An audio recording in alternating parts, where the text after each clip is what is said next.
So the badass of Gladiator 2 is Macrinus. That's Denzel Washington's character. If you're a fan of Stoicism, it's really cool in the movie because as he sits down with Marcus Aurelius' daughter, he says, "Hey, I had the privilege of reading your father's meditations." And then he quotes a line from it. He says, "The best revenge is to be unlike he who performed the injury." And this is a real line. Marcus Aurelius did say something like that. I personally prefer the Gregory Hayes translation, where he says, "The best revenge is to not be like that." I think in the Daily Stoic, we say the best revenge is to be unlike your enemy. What's so incredible about this line is that Marcus Aurelius does have to try to live it. In real life, he was betrayed by someone kind of like General Acacius. He's betrayed by Avidius Cassius, his most trusted general, who declares himself emperor. And in this moment, Marcus Aurelius could have exacted horrific Roman revenge. And instead he steadies his troops and he says, you know what, we're gonna use this as an opportunity to show the Roman people how to deal even with civil wars. He says that there's a right way to deal even with betrayal and civil war. And so he strives to handle the situation with grace and understanding, and ultimately we're told he weeps when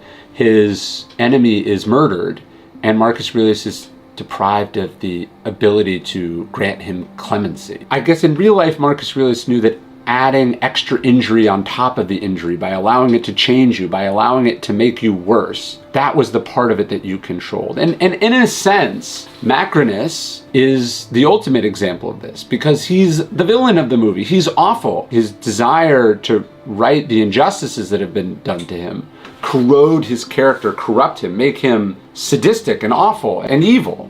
The idea is that the pound of flesh will not make us feel better, and that only we can make ourselves feel better by moving on, by forgiving, by becoming better, not worse, for what we went through.